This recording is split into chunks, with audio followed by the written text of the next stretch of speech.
Welcome to the realm of heroes and monsters. Story time with your host, AP Fuchs. Stories of intrigue, stories of horror, stories of superheroics, stories of monsters. Get ready, the thrill ride begins. All right, welcome everybody. We're back with the second last episode of the first season of the Realm of Heroes and Monsters Storytime. With me, your host, writer, illustrator, AP Fuchs. So, welcome to the show, and let's dive right into it. Last episode, we talked about monsters. We were getting into the whole zombie thing. So, this episode, we're going to get into superheroes, and we're going to do Nightwing. I'm going to talk about Nightwing. Why? Because Nightwing, next to Superman, is my second favorite superhero. I love Nightwing. He's amazing.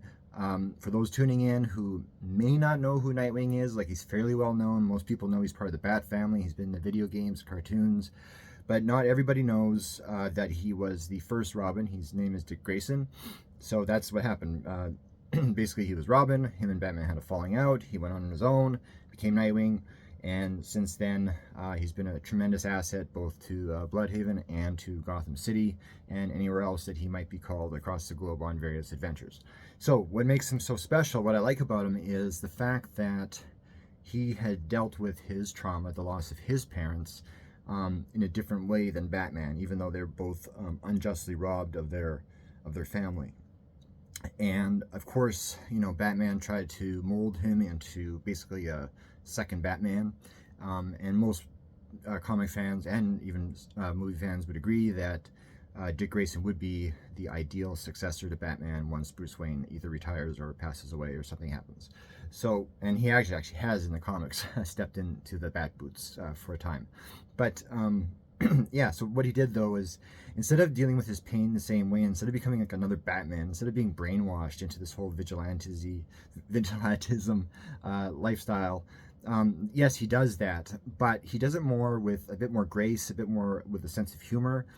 He certainly is like a very formidable superhero to go up against, you know, to fight him. Like outside of his, you know, suit being armored and all the rest of that stuff, but from a human perspective, like just in terms of his ability, his physical ability, he's a force to be reckoned with. Why? Because one, first and foremost, he has the flexibility, dexterity, and aerobatic skill as an acrobat, because that's what he was raised, the Flying Graysons, right? So he's got like the movement just in general. And in any fight scenario, I mean, the guy who can move just in general has much more an advantage compared to the guy who's more locked to his spot. You know, so not only does Dick Grayson have the advantage of fluid movement, very, very skillfully, but also he has, of course, tremendous fighting ability, right? Like, he was trained by Batman himself. And Batman, of course, received his training from various sources.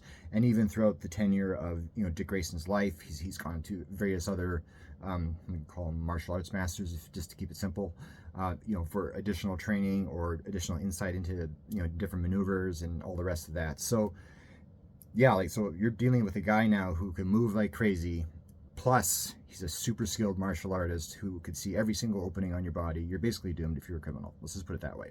But the way Nightwing does it is he doesn't take out his, it happens once in a while, but he doesn't like ritually take out his anger and vengeance on people and like punish them, you know, as if they were the ones themselves who killed his parents. You know, he instead is more about, yeah, putting someone in their place, but at the same time, you know, sometimes he'll leave them with like a quip, but sometimes that quip is a piece of wisdom in disguise. You know, he'll do that. I mean, that's a nice thing. Batman would never do that, but, you know, Dick Grayson does, you know. Or even when he's like fighting, he'll crack a few jokes, not over the top like Spider-Man style, but he'll go, you know, it's still in the humorous direction where the reader or the observer, you know, will have a chuckle whether on the inside or outside. So, you know, I love Nightwing for that reason. If you just want to talk just purely from a superficial perspective, like the costuming, yeah, I mean, I have, if you've seen my Nightwing collection video, I have the 1970s version of Nightwing in the super huge collars and the awful 70s suit is terrible. I'm so glad they upgraded him. They gave him a different kind of blue and gold sort of suit for a while, and then they made him all like stealth style, which is what he wears now, which is blue and black. And basically his entire attire is I would say, what, 95% black. And then the rest is a blue sort of bird symbol on his chest. And depending on the artist, sometimes it's just that, but other times, yeah, the blue goes up onto his arm and then down the side of his arm like a stripe, kind of like Spider-Man's does, but then ends over his fingers. So he's got like his pinky and his index finger are black, but his ring finger and his middle finger are blue. And yeah, so, and then of course he's got his Eskrima sticks, which he keeps on his back, or sometimes, again, depending on the artist or depending on, if you're watching like Titans, for example, sometimes he had him on his back, sometimes he had him more in his boots and in holsters there, but from a weapon perspective, so now he's even more deadlier because he's acrobatic, he's super huge martial artist, plus he's skilled actually in multiple weapons. Bow staff is one of them because his Robin, that was his thing too. But yeah, then he's got Eskrima sticks, and they're usually electrified. So yeah, you got a problem if you encounter him. But I get at the same time, once again with Nightwing, he's, I would say, compared to Batman, again comparing, he's a much gentler superhero in that respect, and he does believe in second chances and giving people the opportunity to change their life and improve and that sort of thing. So that's one of the reasons, or some of the main reasons, why I like Nightwing second best to Superman. So anyway, that's our superhero talk. In terms of creativity, we're just plugging away on the new Axiom Man stories, the Axiom Man novels, the Battle of Powder trilogy. That's our big focus right now. We need to do that. We need to get it down, and we're doing it early. We're getting it down early, and we're working hard early. And the reason we're doing it all early is because it's going to come out in the fall, and I want to, one, the books are being written back to back, as you know, I've already mentioned that, but also two, I need to have ample time to have everything ready, to have everything written, to have everything produced, to have everything packaged, to everything for you. So no, it's not a guilt trip. I'm just saying things take time, especially in the publishing world. Someone says 2 months, they actually mean 4. So that's how it goes. Anyway, whew, what an episode.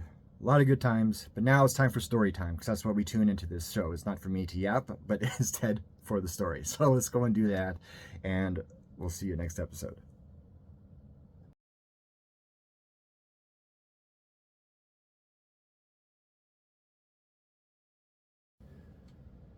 Episode 29. Broken. Sometimes things fall apart and absolutely crumble. Peter sat in the easy chair and simply stared at his knees. He couldn't believe things had gotten this bad. How did he arrive here? What happened? Well, he knew what happened, but what had been in motion to get him here? Everything was gone. His family, his job, any hope for the future. There were dreams, and they all came crashing down. There was no one he could call right now, anyone to just listen so he could unload the whirlwind inside of him. His heart was laced with sharp pain. The medication his doctor prescribed to help take the edge off the depression and anxiety wasn't working. Peter just sat there, shocked, broken, a gun on the table beside him. He didn't know if he would make it.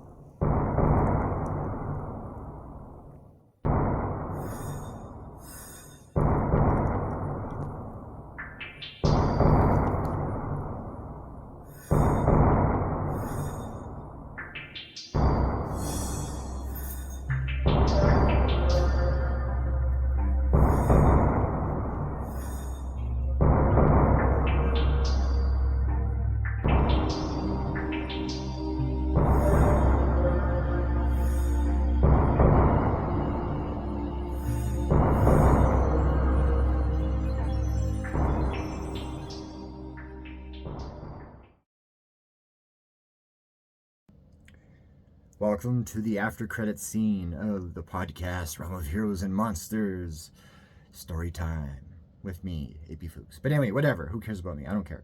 What I do care about, actually, is I'm going to give you guys a prediction regarding the upcoming new Superman movie. I saw a picture of David Cornsweet in his suit.